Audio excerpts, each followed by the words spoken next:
Now to our journey. Now watch this video. Our last journey. 5 of us embarked on that journey. I remember Mr. Bimbo chatted me and said he wants to come with us. It was a Tuesday. And I told him, my boss' journey is not always straightforward. Sometimes you can get in the air and divert somewhere else. And he said he was going to wait.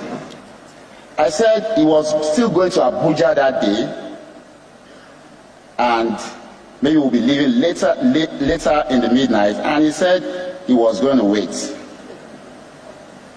I still try to let him understand that we will be in London Wednesday, Thursday, and Friday. He said he will stay in his house and wait. I really don't know why I was trying to convince him not. I don't know, you know. And we all went on the journey. We got to London. I remember on Friday, after my boss's board meeting in Access UK, he already told me to call Tiny, one of his business partners, to come from Lisbon to have a meeting. He had that meeting. He wasn't satisfied. He said, ride with me. When Dr. Herbert tells you ride with me, it is all meeting. You know, so they rode from Access UK to the house because we needed to park. We parked, and we're all rushing to go to the airport. We got to the airport in Luton and ordered. It was a sweet journey. It was a sweet journey. 11 hours. We flew from London to Palm Springs. I remember in the middle of the air, I walked up to him. I said, sir, how comfortable are you flying chopper at night? I've never done it before. And he said a word. He said, this is America.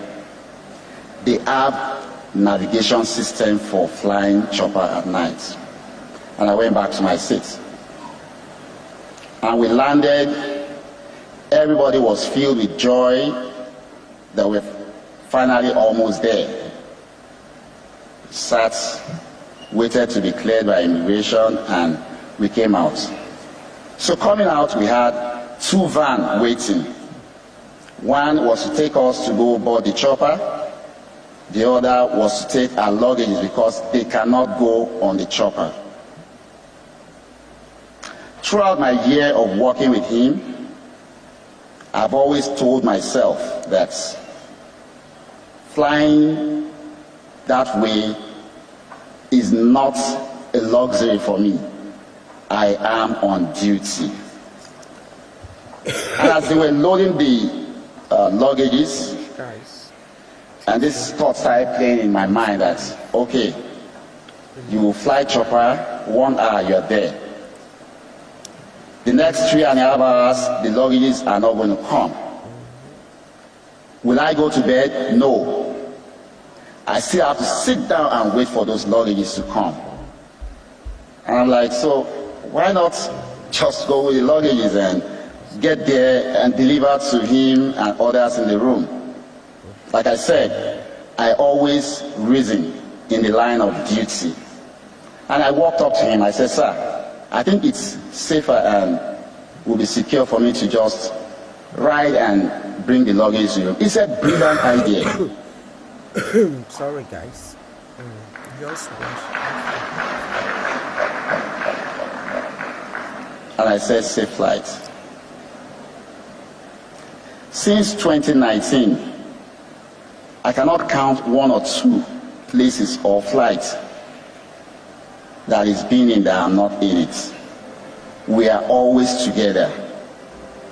I can recall, Madam will always tell anybody, if you need to talk to my husband, look for Shola. They build that trust, they build that confidence in me. And I drove off, and they went to board. 2.5 hours into my own journey, I was a bit sleepy in the car. So at exactly 10:09, mind you, the chopper went down at 10:08. At 10:09, something just pricked me, and I picked up my phone. I'm like, they should have landed, in my own estimation, and I called him first. It wasn't ringing. I called Madame. It didn't ring. She asked 3 numbers. I called the 3 numbers. I called Cheesy. I called Mr. Bimbo.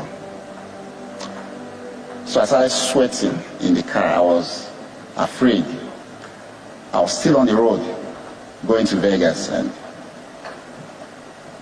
I tried to reach Mr. Ike. I guess, he just arrived. He arrived earlier than us, and he was sleeping. I kept calling. I couldn't reach him. And suddenly, I called the driver that was to pick us up when we land with the chopper. If you notice, I still refer to us, because every time I still see myself flying with them. And